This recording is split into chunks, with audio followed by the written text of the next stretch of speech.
नमस्कार विद्यार्थी मित्रांनो, महाराष्ट्र मंत्रिमंडळाने एक महत्त्वाचा निर्णय घेतलेला आहे. कॅटेगरीच्या उमेदवारांना ओपनच्या जागा मिळणार नाही. आता याला काही नियमावली आहे, काही धोरणं आहेत, काही पॉइंट्स आहेत, ते तुम्हाला मी एक्सप्लेन करतो. फक्त हेडिंग एवढं लक्षात ठेवा की कॅटेगरीच्या उमेदवारांना ओपनच्या जागा मिळणार नाही, पण त्याला काही नियम आहे. नेमके ते नियम काय आहेत आणि ह्या नियमाच्या आधारे शिक्षक भरतीमध्ये सुद्धा याचा हा जो नियम आहे, हे जे आता धोरण मंत्रिमंडळाने निर्णय घेतला आहे, हा लागू होईल का? लागू झाला तर कशा पद्धतीने लागू होईल, शिक्षक भरतीवरती काय इम्पॅक्ट होऊ शकतो, विद्यार्थ्यांच्या दृष्टीने हा नियम खरंच फायदेशीर आहे की नुकसानकारक असणार आहे, कुणाला फायदेशीर आहे कुणाला नुकसानकारक आहे किंवा काय, याबद्दल थोडक्यात हा व्हिडिओ मी तुम्हाला सांगतोय. तर हा व्हिडिओ बघितल्यानंतर एकदा प्रॉपर व्यवस्थित बघा, निर्णय काय समजून घ्या. मी उदाहरण देतो, तुम्हाला मी उदाहरण देऊन समजून सांगतो आणि मग तुम्हाला समजल्यानंतर तुमचं मत तटस्थपणे कमेंटमध्ये नोंदवा. कारण हा निर्णय माझा नाहीये, हा निर्णय राज्य मंत्रिमंडळाचा आहे. त्यांचा निर्णय फक्त मी तुम्हाला सोप्या भाषेमध्ये समजून सांगतो. त्यांनी दिलेला फक्त 4-5 लाईनमध्येच आहे. मी तुम्हाला थोडा एक्स्ट्रा एक्सप्लेन करून उदाहरण देऊन तुम्हाला सांगतो. सो हे सगळे मुद्दे आपण बघणार आहोत. 7 मुद्दे मी तुम्हाला एक्सप्लेन करून सांगतो. ते कोणते मुद्दे ते पण मी म्हणतो. 6 मुद्दे ते पण एक्सप्लेन करून सांगतो तुम्हाला. बघा, हा मंत्रिमंडळाचा निर्णय आहे जो की यामध्ये म्हटलंय, स्पर्धा परीक्षेसाठी राखीव प्रवर्गासाठीच्या सवलती घेतल्यास खुल्या जागेवरील दावा अमान्य. सुरुवातीलाच नीट लक्षात घ्या, कॅटेगरीच्या उमेदवाराने सुरुवातीलाच कॅटेगरी संदर्भातले लागू असणाऱ्या सवलती लाभ जर घेतले असेल तर पुढे जाऊन त्याला ओपनच्या जागांसंदर्भात त्याला विचार केला जाणार नाही किंवा त्या जागा त्याला मिळणार नाही, असं यामध्ये सांगितलंय. आता मग कसा विचार करायचा किंवा त्यांनी कोणत्या सवलती घेतल्या तर ते पण त्यांनी सांगितलंय. स्पर्धा परीक्षांमध्ये वय, शैक्षणिक पात्रता, अनुभव, परीक्षेस बसण्याच्या संधीमध्ये सवलत घेतलेल्या राखीव प्रवर्गातील उमेदवारांच्या नियुक्ती धोरणास मान्यता. या निर्णयामुळे खुल्या प्रवर्गातील गुणवत्ताधारित निवडीबाबत स्पष्टता येऊन आरक्षणाच्या अंमलबजावणीत अधिक पारदर्शकता व सुसंगती येणार आहे. आता हा जो मंत्रिमंडळाने हे धोरण जे निश्चित केलंय, हे का बरं केलं असेल? कारण स्पर्धा परीक्षांमध्ये बऱ्याच वेळेस विद्यार्थी उमेदवार हा कोर्टात जातो, बऱ्याचशा या आरक्षणाला याचिका टाकल्या जातात आणि हे निर्णय स्थगिती आणली जाते. त्यामुळे बरेचसे असे कोर्टामध्ये निकाल पेंडिंगच आहे, प्रोसेसमध्येच आहे. सो हा निर्णय कोर्टाने पण राज्य मंत्रिमंडळाला, सरकारला सांगितलं होतं की याबद्दल तुम्ही विशेष असं धोरण बनवा, नियमावली बनवा आणि ती सगळ्यांना लागू करा. त्यामुळे मंत्रिमंडळाने हा निर्णय घेतलाय. त्यात त्यांनी अजून मुद्दा ऍड केलाय, राखीव प्रवर्गातील ज्या उमेदवारांची निवड प्रक्रियेच्या कोणत्याही टप्प्यावर वय, शैक्षणिक पात्रता, अनुभव, परीक्षेत बसण्याची संधी या काय वगळलंय, परीक्षा शुल्क ही बाब वगळून या पात्रतेच्या निकषांमध्ये कोणतीही सवलत घेतली नाही अशा उमेदवारांची निवड गुणवत्तेच्या आधारे खुल्या प्रवर्गातून करण्यात येणार आहे. म्हणजे हे जे आहे, हे वाक्याच्या अपोजिट हे वाक्य किंवा व्हाईस वर्सा आहे. सो अशा प्रकारचे सोशल मीडियाला हे पण तुम्ही बघितलं, सीएमओच्या ऑथराइज याला ट्विटरला पण हे टाकलेलं आहे, हे पण तुम्ही बघितलं असेल. बघा, हे सगळं आता याच्याबद्दल तुम्हाला मी एक्सप्लेनेशन देतो, पण तत्पूर्वी तुम्हाला सांगू इच्छितो की तुमच्या माहितीत जर असे कोणी विद्यार्थी असेल ज्यांना टीईटी किंवा सीटची तयारी करायची असेल तर त्यासाठी टीईटीची फास्ट ट्रॅक बॅच, जी की 30 दिवसामध्ये तुम्हाला पूर्ण to the point, basic concept यात होणार नाही cover, to the point exam oriented ही बॅच असणार आहे. ज्यांनी अजूनही तयारी केली नसेल, तयारी लागायचं किंवा रिव्हिजन करायचे असेल, त्यांच्यासाठी ही बॅच मस्ट आहे. आता लगेच जॉईन करा. या बॅचमध्ये सगळे फीचर्स तुम्हाला इथे बघायला मिळतील. लाईव्ह प्लस रेकॉर्ड लेक्चर असणार आहे आणि रेकॉर्ड केलेलं लेक्चर किती वेळेस रिपीट करून बघू शकता. टेस्ट सिरीज मल्टिपल लेवलला अवेलेबल आहे. खाली डिस्क्रिप्शन लिंक आहे, लगेच जॉईन करा. सीडीची बॅच तुम्हाला बघा 4 महिने वेळ मिळतोय, 6 महिने व्हॅलिडिटीची ही बॅच तुम्हाला असणार आहे. लाईव्ह प्लस रेकॉर्ड विशेष ह्या बॅचचं महत्व असं, या बॅचमध्ये तुम्हाला हिंदी आणि इंग्रजीमध्ये शिकवलं जाणार आहे. कारण सीडीचा पेपर हा हिंदी इंग्लिशमध्येच असणार आहे. महाराष्ट्रामध्ये तुम्हाला असं कोणी बॅच देणार नाही, ही बॅच इग्नाइट अकॅडमी देऊ शकते तुम्हाला. ह्या बॅचमध्ये सगळे फीचर्स अवेलेबल. ही पण बॅच खाली डिस्क्रिप्शनमध्ये ऍपची लिंक आहे, डाउनलोड करा, बॅच जॉईन करा. आता मुख्य मुद्द्याकडे घेऊन जातो. बघा, काही महिन्यांपूर्वी म्हणजे या वर्षाच्या सुरुवातीलाच टेट 2 बाबत बघा, शिक्षक भरतीसाठी हा निकष लागू होणार का, जो की 55-60% निकष होता. बघा, तुम्हाला माहिती असेल 2022ला जी शिक्षक भरती झाली म्हणजे टेट दुसरी झाली, त्यामध्ये ज्या पद्धतीने ती निवड झाली त्या पद्धतीने त्या शिक्षकांनी, त्यावेळेच्या उमेदवारांनी कोर्टामध्ये याचिका टाकली. त्या याचिकेचा निकाल विद्यार्थ्यांच्या बाजूने आला आणि कोर्टाने सांगितलं की एखाद्या विद्यार्थ्याला पात्रता परीक्षेमध्ये बघा शिक्षक पात्रता परीक्षेत 55% गुण मिळवून पात्र ठरल्यावर मागासवर्गीय उमेदवारांना गुणवत्तेच्या आधारे सर्वसाधारण पर्वातील जागांवर संधी मिळण्याचा मार्ग मोकळा झाला. हा निर्णय त्यावेळेस त्यांनी दिला होता. हा निर्णय मी ऑलरेडी याच्यावरती एक्सप्लेन केलेला आहे. ज्याला 55% मार्क आहे म्हणजे 82 मार्क असेल असा कॅटेगरीतला उमेदवार जो टीईटी किंवा सीडी पात्र असेल तर अशा उमेदवाराला 2022च्या एक्झाममध्ये ज्याला 82 मार्क होते किंवा 90च्या आत होते त्याचा विचार फक्त शिक्षक भरतीमध्ये म्हणजे टेटच्या मार्कांवरती पवित्र पोर्टलद्वारे शिक्षक म्हणून याचा विचार फक्त कॅटेगरीसाठीच केला गेला होता. आणि कोर्टाचा निर्णय झाला असं होणार नाही, त्याला 82 मार्क हा पात्र झाला आहे तर याचा गुणवत्तेच्या आधारे म्हणजे टेटच्या आधारे कॅटेगरी प्लस ओपन ह्या दोन्ही जागांसाठी त्याचा विचार करण्यात यावा असा कोर्टाने निर्णय दिला. आणि इथे सर्वोच्च न्यायालयाचे आदेश गुणवंतांना सर्वसाधारणचा मार्ग खुला, शिक्षक निवडीची नवी यादी तयार करा असं पण त्यावेळेस सांगण्यात आलं होतं. आता या संदर्भात पेपरला न्यूज आहे, पण या कोर्टाच्या निर्णयाचा नेमका अर्थ काय या संदर्भात सरकार ऑथराइज नोटिफिकेशन देईल ते अजून आलेलं नाही, आलं की आपल्याला क्लिअर होईल. पण कदाचित ही बाब विचारात घेता आता मंत्रिमंडळाने जो निर्णय घेतलाय तो निर्णय कसा असणार थोडक्यात समजून घेऊया आपण. बघा आता पहिले मी तुम्हाला जनरल सांगतो की कॅटेगरी उमेदवारांना कोणकोणत्या सवलती मिळतात. उदाहरणार्थ बघा ए नावाचा हा विद्यार्थी आहे, याची एक कॅटेगरी सपोज हा ओबीसी मधनं बिलॉंग करतो. हा जर ओबीसी मधनं बिलॉंग करतो तर पहिली कंडिशन तुम्हाला इथे मांडतो बघा वयाची आहे. जसं की आता शिक्षक भरतीबद्दलच मला स्पेशली बोलायचं म्हटलं तर मी त्याच्यावरतीच बोलतो. बघा शिक्षक भरतीबद्दल बोलायचं आहे मला. शिक्षक भरतीमध्ये आपल्याला सगळ्यांना माहिती आहे की इथे वयाचं लिमिट प्रत्येकाला आहे. कसं लिमिट आहे बरं वयाचं? वय बघा ओपन साठी वयाचं लिमिट आहे 38 वर्षापर्यंत आणि कॅटेगरीचा उमेदवार असेल तर त्याला आहे वयाच्या 43 वर्षापर्यंत. समांतर आरक्षणाचा तुम्ही विचार करू शकता त्यानुसार. आता सपोज ह्या विद्यार्थ्यांनी इथे टीईटीला फॉर्म भरला होता किंवा नंतर टेट पण दिली होती. ओके टीईटी असेल किंवा टेट असेल. बघा इथे फॉर्म भरला तेव्हा त्याचं वय होतं किंवा टेटला जो लास्ट डेट होती फॉर्म भरण्याची, बघा फॉर्म भरण्याची लास्ट डेट होती त्या डेटला त्याचं वय किंवा त्यांनी जे कन्सिडरेबल डेट असेल त्यांची जी काय कन्सिडरेबल डेट असेल ना त्या डेटला त्याचं वय जे होतं ते असं म्हणून आपण 40 वर्ष. मग आता मला सांगा इथे 40 वर्षाचा उमेदवार फॉर्म भरू शकतो कशाच्या द्वारे? कॅटेगरीच्या आधारे. म्हणजे कॅटेगरीच्या वयाची सवलत त्याने इथे घेतली की नाही? यस घेतली. मग याचा विचार शिक्षक भरतीमध्ये म्हणजे पवित्र पोर्टलद्वारे तो जेव्हा शिक्षक होईल, शिक्षक होण्यासाठी जो प्राधान्यक्रम असेल याची निवड फक्त आणि फक्त कुठे होणार बरं? याची निवड फक्त कॅटेगरी जागांसाठीच होणार आहे. कॅटेगरीच्या जागांसाठीच होणार. हे समजते तुम्हाला? मी हा पहिला मुद्दा समजला. वयाची सवलत घेतली ना त्यांनी मग त्याला ओपनच्या जागा मिळणार नाही. ओपनच्या जागा घेण्यासाठी त्याचं वय 38च्या आत असावं लागेल. ते जर असतं तर त्याला दोन्ही जागांचा विचार केला असता. म्हणजे ह्याच उमेदवाराची पहिली कंडिशन मध्ये सब आकडा मी टाकला ए आणि दुसरा जर आकडा मी इथे घेतला बी नावाचा, तोच विद्यार्थी पण त्याचं वय जर 37 असतं तर त्याचा विचार शिक्षक भरतीमध्ये कॅटेगरी प्लस ओपन दोन्ही जागांसाठी झाला असता. क्लिअर झालं? हा पहिला मुद्दा. आता दुसरा सांगतो मी तुम्हाला. हा जर कळला असेल तर दुसरा मी एक्सप्लेन करतो, हे डिलीट करून.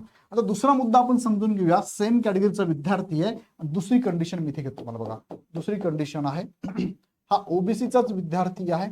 ओके शैक्षणिक पात्रता आता इथे लक्षात घ्या. शैक्षणिक पात्रता टीईटी असेल किंवा टेट असेल दोघांसाठी. मी सेपरेट पण नंतर बोलतो तुम्हाला. ओके जसं की तुम्हाला 1 ते 5 वर्गाला शिक्षक जर व्हायचं असेल 1 ते 5 वर्गाला शिक्षक व्हायचं असेल तर त्यांची कंडिशन आहे की तुमचं 12वी असावं लागतं. 12वीला ओपनसाठी 50% मार्क असावं लागतात आणि कॅटेगरीसाठी 45% मार्क असावे लागतात.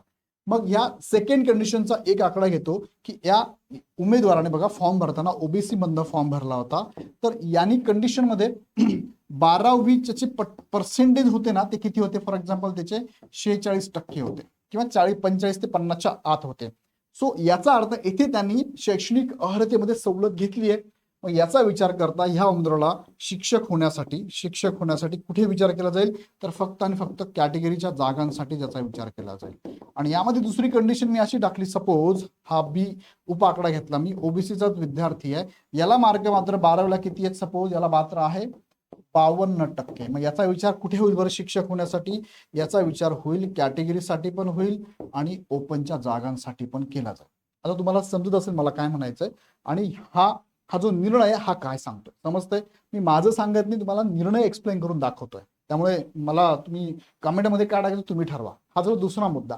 तिसऱ्या मुद्द्याकडे जाऊया, अनुभव. आता शिक्षक भरतीला असं विशेष अनुभव लागत नाही, त्यामुळे हा मुद्दा इथे लागू होणारच नाही, बरोबर की नाही. हा मुद्दा काही एक्झामला अनुभवाची अट असते ना, कॅटेगरीच्या उमेदवारांना कमी अनुभव चालेल, ओपनच्या उमेदवारांना एवढा अनुभव लागतो असं विचारलं जातं, पण इथे अनुभवाचा मुद्दा नाहीच आहे. राहिलं जागा, हा पण मुद्दा इथे नाही. जागा कॅटेगरीच्या उमेदवारांना जनरली जागा देताना कोणती किती जागा असतात, कॅटेगरी प्लस काय असतात, ओपनच्या जागा जनरली असतात.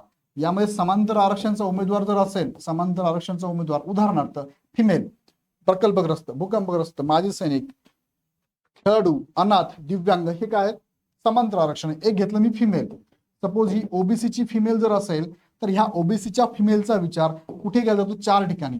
नंबर 1 पहिला विचार त्यांचा कुठे केला जातो, तर पहिला विचार केला जातो ओपन मध्ये फिमेल. दुसरा विचार कुठे होतो बरं, ओबीसी मध्ये फिमेल. तिसरा विचार होतो ओपन मध्ये जनरल, आणि चौथा विचार होतो ओबीसी मध्ये फिमेल, ओबीसी मध्ये जनरल. अशा 4 ठिकाणी समांतर आरक्षणाचा विचार केला जातो. पण ह्याही उमेदवार लक्षात घ्या आणि हाही उमेदवार लक्षात घ्या, जर याने सुरुवातीलाच कॅटेगरीच्या वयामध्ये सवलत घेतली असेल किंवा शैक्षणिक अर्हतेमध्ये सवलत जर घेतली असेल तर त्याच्या ओपनच्या जागा डायरेक्ट काय होणार, इथे कॅन्सल होणार. म्हणजे ही जागा त्याला मिळणार नाही आणि ही जागा त्यांना मिळणार नाही, फक्त कॅटेगरीचाच विचार केला जाऊ शकतो, बरोबर आहे. आता 5वा मुद्दा, परीक्षा शुल्क त्यांनी माफ केलेलं आहे. परीक्षा शुल्काबद्दल त्यांनी काय सांगितलंय, परीक्षा शुल्क वगळून सांगितले बघा. परीक्षा शुल्क ही बाब वगळून, ठीक आहे. परीक्षा शुल्काच्या बाबतीत असेल, बाकी ठिकाणी तो बसतोय ना, म्हणजे तो ओपन मध्ये वयामध्ये पण बसतोय, ओपनच्या 38च्या आत आहे, शैक्षणिक अर्हता 50% पुढे मार्क आहे, मग जाऊ द्या, शुल्कच फक्त नाही, मग शुल्काच्या बाबतीत हा नियम लागू नाही, त्याला कॅटेगरी ओपन दोन्ही जागा दिल्या जातील. पुढचा अटेम्प्ट, इथे अटेम्प्टचा मुद्दा शिक्षक भरती नाही आहे, त्यामुळे याच्यात पण मुद्दा हा येत नाही, बरोबर आहे. हा अटेम्प्ट कुठे येतो, युपीएससी मध्ये येतो बघा. युपीएससीला कॅटेगरीला 9 अटेम्प्ट आहे आणि ओपनला 6 अटेम्प्ट आहे. मग त्याने जर सुरुवातीला 6 अटेम्प्ट कंप्लीट केले, 7वा अटेम्प्ट घेतोय आणि त्याला प्रूफ घेतोय ओबीसीचा आहे म्हणून, मी ओबीसीला 6 प्लस मिळतात ना 9 पर्यंत, तो जर तो घेत असेल तर त्याला कॅटेगरीच्या जागा मिळतील, ओपनच्या मिळणार नाही. हा पण मुद्दा आहे. आणि हा 7वा मुद्दा, ही एक्झाम पूर्व मुख्य. आता बघा, हा मुद्दा तुम्हाला मी डिटेल एक्सप्लेन करतो बघा. जसं की कंबाईनची एक्झाम असते, कंबाईन ग्रुप बी आणि ग्रुप सी ची, मी ग्रुप बी आणि ग्रुप सी ची घेतली किंवा राज्यसेवेची घेतली. यामध्ये काय असतं, पूर्व आणि मुख्य परीक्षा असते बघा. पुढे मुलाखत फक्त इथे आहे, इथे नाही आहे. पीएसआर आता लागू, नंतर ती पण लागू नये. यांच्या एक्झाम कशा असतात, आणि पूर्व आणि मुख्य असतात बघा, पूर्व आणि मुख्य असतात. मग पूर्व परीक्षेमधून मुख्य परीक्षेला सिलेक्शन होत असताना जर तो ओबीसीचा कॅन्डिडेट असेल आणि ओबीसीचा कॅन्डिडेट मुख्यला जात असताना, सपोज इथे ओपनचा कट ऑफ लागलाय 100 पैकी कट ऑफ लागलाय 62 मार्कांचा, आणि हा जो ओबीसीचा कॅन्डिडेट आहे, ओबीसीचा कट ऑफ इथे लागलाय, ओबीसीचा कट ऑफ लागलाय बघा 55 मार्काचा 100 पैकी ओबीसीचा. हा ओबीसी जनरल म्हणूया आपण त्याला, फिमेल सोडून द्या, जनरलचा. आणि याला, ह्या कॅन्डिडेटला जे मार्क्स आहेत ना, हे किती आहेत, ह्या कॅन्डिडेटला मार्क्स आहेत फॉर एक्झाम्पल 58 मार्क आहे. मग मला सांगा, हा कॅन्डिडेट कशातून जाईल बरं, पूर्वमधून मुख्यला जाताना कशातून गेला बरं, हा ओपन मधून जाणार का, नाही, कारण ओपनचं मेरिट कट ऑफ लागला 62च्या पुढचे विद्यार्थी सिलेक्ट झालेले आहे. मात्र इथे बसला तो ओबीसी मध्ये, म्हणजे सिलेक्ट होताना तो पूर्वमधून मुख्यला जाताना त्याची जी निवड झाली आहे, ती निवड कशाच्या बेसवर झाली, तो ओबीसीच्या बेसवर झाली. म्हणजे ते सवलत घेतली त्याने. मग जेव्हा मुख्य परीक्षा होईल ना, मुख्य परीक्षेपासून फायनल जी त्याची निवड होणार आहे, ती निवड फक्त कॅटेगरी मधूनच होणार आहे. त्याचा विचार त्यांनी ती सवलत घेऊन टाकली ना. इथून जर तो ओपन मधून गेला असता, पूर्व परीक्षेमधून मुख्य परीक्षेला जाताना त्याला जर मार्क्स हे 63 असते, 64 असते, 64 मार्क असते, तर साहजिक तो ओपन मधून गेला. म्हणून फायनल मुख्यची परीक्षा दिल्यानंतर, मुख्य परीक्षा 400 मार्कांची असते, 400 मार्कांवरती त्याचं जे सिलेक्शन होणार आहे ते ओपनसाठी पण आणि कॅटेगरीसाठी पण त्याचा विचार केला जाणार. सेम तुम्ही समांतर आरक्षणाचा पण इथे विचार करू शकता. इथे मी जनरल घेतले, तुम्ही फिमेल घ्या. फिमेल जरी घेतलं, 2 कंडिशन वापरून बघा, 2 कंडिशन मध्ये तुम्हाला समजेल की इथे त्याचा विचार कुठे केला जाणार आहे बघा. लक्षात इथपर्यंत. हे झालं मी कंबाईन बद्दल बोलतोय, राज्यसेवेबद्दल बोलतो. अशा एक्झामच्या मुख्य आणि पूर्व आणि मुख्य असतात. आता या एक्झाम मध्ये ना, पूर्व परीक्षा जी असते ना, ही पूर्व परीक्षा, हिला काय म्हटलंय माहिती तुम्हाला, चाळणी परीक्षा म्हटलंय. काय म्हटलंय, चाळणी परीक्षा म्हटलेलं आहे, बरोबर आहे. ही पात्रता परीक्षा आहे का, नाही. आता राज्यसेवेमध्ये पूर्व परीक्षा जी असते ना, राज्यसेवेमध्ये 2 पेपर असतात. पहिली जी असते ती काय असते, स्कोरिंग असतो. दुसरा जो असतो ती काय असते बरं, क्वालिफाईंग असते. स्कोरिंग म्हणजेच, क्वालिफाईंग म्हणजेच काय, ही पात्रता परीक्षा आहे. हिला फक्त तुम्हाला पात्र व्हायचंय, 33% मार्क पडला तर दुसऱ्या पेपरला CSAT. आणि मग पहिला जो पेपर असतो ना, ह्या पहिल्या पेपरच्या स्कोरच्या आधारे तुम्ही पात्र जर ठरला मुख्य परीक्षेला, तर तुमचा विचार मुख्य परीक्षेला यानुसार होतो, यानुसार. कारण ही सुद्धा काय, चाळणी परीक्षाच आहे. चाळणी म्हणजे काय? असंख्य विद्यार्थी फॉर्म भरतात, त्यामधून क्रीम विद्यार्थी आम्हाला पुढे घ्यायचे, टॅलेंट विद्यार्थी पुढे घ्यायचे, इथे चाळणी परीक्षा लावली. हिला चाळणी म्हटलं, हिला पात्रता म्हटलंय. पण शिक्षक भरतीमध्ये टीईटी ही जी एक्झाम आहे, मला काय सांगायचं तुम्हाला लक्षात आहे, टीईटी ही एक्झाम काय बरं? टीईटी ही एक्झाम पात्रता परीक्षा आहे. मग पात्रता परीक्षेला तुम्ही हे निकष लावू शकतात का? आता या संदर्भात तुम्हाला मी ऑलरेडी सांगितलंय, सुप्रीम कोर्टाने निकाल दिलाय 55-60%चा. ऑलरेडी सुप्रीम कोर्टाचा निकाल आहे आणि त्यानंतर राज्य सरकारने मंत्रिमंडळाने हा निर्णय घेतलाय. हा कितपत लागू होईल ते आपण पुढे सरकारचं या संदर्भात काय नोटिफिकेशन ते समजेल आपल्याला. पण इनिशियल लेवलला समजून घ्या की टीईटी किंवा सीटीईटी ही काय आहे? पात्रता परीक्षा आहे, ही चाळणी परीक्षा नाहीये. त्यामुळे टेट मध्ये तुम्ही इथून पात्र व्हायचंय, फक्त पात्र. पात्रतेचे निकष काय? कॅटेगरीसाठी तुम्हाला 55% आणि ओपनसाठी तुम्हाला 60% मार्क लागतात. पण ही पात्रता परीक्षा असल्यामुळे इथे हा विचार केला जाऊ शकत नाही, असं मला ओपिनियन वाटतं, माझं पर्सनल मत आहे. आता यावरती सरकार किंवा संबंधित शिक्षण विभाग तुम्हाला परिपत्रक देईल. अजूनही त्यांचं 55-60% कोर्टाच्या निर्णयाचं परिपत्रक आलेलं नाहीये. पण इथे लक्षात घ्या, इथे असा अंदाज, ही पात्रता परीक्षा असल्यामुळे याचा विचार इथे केला जाणार नाही. मात्र टेटच्या गुणवत्तेच्या आधारे तुमचा विचार कॅटेगरीमधून तुम्ही जर असाल, कॅटेगरीमधून तुम्ही बिलॉंग करत असाल, तर तुमचा विचार शिक्षक भरतीमध्ये कॅटेगरी आणि ओपन ह्या दोन्ही जागांसाठी होऊ शकतो. समजते मी काय बोलतोय? आता यावरती तुमचं मत काय मला कमेंटमध्ये नोंदवा. मी तुम्हाला डिटेलमध्ये एक्सप्लेन, उदाहरणं सगळे एक्सप्लेन करून दाखवलेली आहे. तो इथे माझं मत आहे की जो कोर्टाचा पण निर्णय आहे, यापूर्वी मात्र असं होत नव्हतं 2022 आणि त्याच्यापूर्वी 22ला असं झालंच नाही खरं म्हणजे.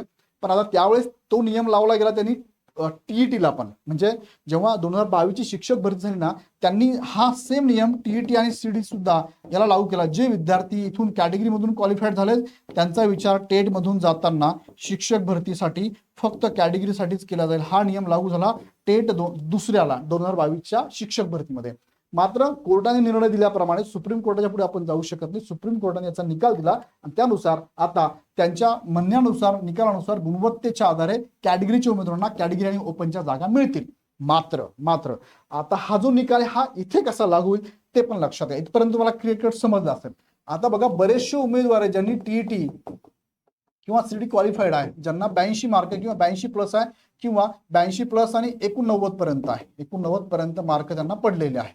यांचा विचार नो डाऊट एखादा हा कॅटेगरीचा उमेदवार जर असेल कोणत्या इथं, त्याचा विचार कुठे झाली? कॅटेगरी आणि ओपन ह्या दोन्ही जागांसाठी टेट मधून शिक्षक भरतीसाठी केला जाणार आहे. टेट मधून शिक्षक तो होणारच आहे, शिक्षक भरतीसाठी त्याचा विचार केला जाणार आहे. पण इथे तुम्हाला मी सांगितल्याप्रमाणे त्याने जर सुरुवातीला इथे वयाचं अट मध्ये शिथिलता जर घेतली असेल तर नाही होणार विचार.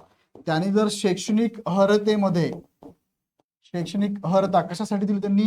कशासाठी दिली? 12वी साठी दिली बघा त्यांनी, ग्रॅज्युएशन साठी दिले बघा त्यांनी. कोणासाठी? फक्त 1 ते 8 वर्गासाठी दिलंय की नाही त्यांनी? दिलेला आहे. तो इथे पण तो विचार करा, इथे जर शैक्षणिक अर्हतेमध्ये सवलत घेतली असेल तर ह्या दोन गोष्टींचा तुम्ही विचार केला तर इथे मात्र शिक्षक भरतीमध्ये काही अंशी काही विद्यार्थ्यांवरती या निर्णयाचा इम्पॅक्ट होऊ शकतो. सपोज वयाचा विचार केला तर एखादा उमेदवार ही जी टेट दिली तिसरी, ही टेटचा जे कन्सिडरेबल डेट होती बघा 14 मे समथिंग होती, त्या डेटला त्याचं वय जर 38 प्लस असेल तर ह्या उमेदवाराचा ह्या टेटमधून पवित्र पोर्टलद्वारे शिक्षक भरतीसाठी विचार करताना फक्त कॅटेगरीच्या जागांसाठीच विचार केला जाईल. दुसरी कंडिशन, त्याने जर शैक्षणिक अर्हतेमध्ये सवलत घेतली असेल तर पवित्र पोर्टलमध्ये शिक्षक भरतीमध्ये त्याचा विचार फक्त कॅटेगरीच्या जागांसाठीच केला जाईल. पण मात्र दुसरी कंडिशन विचारात घेतली तर अशी कंडिशन दुसरी समोर येते की जर त्याने वयात सवलत नाही घेतलेली आहे, इथे ठीक आहे 82 मार्क आहे, 82 मार्क आहे किंवा 82 आहे ठीक आहे, पण वय मात्र त्याचं 36 असेल किंवा 38च्या आत असेल तर याचा विचार कॅटेगरी आणि ओपन दोन्ही जागांसाठी होणार आहे. किंवा त्याने शैक्षणिक अर्हतेमध्ये सवलत नाही घेतली आहे, त्याला इथे 82 मार्क प्लस आहे आणि प्लस त्याला 12वीला म्हणजे 12वीचे मार्क त्याला 60 किंवा 60 प्लस आहे, 60% प्लस असेल तर इथे सुद्धा विचार कॅटेगरी आणि ओपन दोन्ही जागांसाठी होणार आहे. इन डिटेल मी तुम्हाला एक्सप्लेन केलं. मला सांगा तुम्हाला समजलं का? सिंपल भाषेत सांगण्याचा प्रयत्न केला. समजलं असेल कमेंट बॉक्समध्ये नक्की मला कळवा. आणि अधिक माहितीसाठी तुम्ही इग्नाइट अकॅडमीच्या टीमला कॉल करू शकता. मी तुम्हाला मगाशी म्हटल्याप्रमाणे महा टीईटी किंवा सीडी ही पात्रता परीक्षा आहे, एमपीएससी कंबाईन यामध्ये चाळणी परीक्षा असते, टेट ही स्कोरिंग एक्झाम आहे. सो याच्या मार्कांच्या आधारे तुमचं सिलेक्शन होत असतं. त्यामुळे अशा प्रकारे निर्णय लागू होऊ शकतो. येणाऱ्या कालावधीत शिक्षक भरती संदर्भात शिक्षण विभाग सुद्धा परिपत्रक देईल. हे माझं ओपिनियन, माझ्या अभ्यासाच्या आधारावर तुम्हाला ही माहिती दिलेली आहे. कळली असेल तर मला कमेंटमध्ये कळवा. अजून काही कन्फ्युजन असेल कमेंटमध्ये कळवा आणि या निर्णयाबद्दल तुमचं पर्सनल ओपिनियन काय ते मला कमेंटमध्ये कळवा. जाताना परत एकदा सांगतो, सीटच्या बॅचेस पण चालू आहेत. ज्यांना अपेक्षित ते बॅच जॉईन करू शकता. अदरवाईज ऍप डाउनलोड करा, हवी ती बॅच जॉईन करा किंवा ह्या नंबरला कॉल करू शकता. व्हिडिओ आवडला तर लाईक करा, इतरांना शेअर करा. पुन्हा व्हिडिओ आपण नेक्स्ट व्हिडिओमध्ये. धन्यवाद.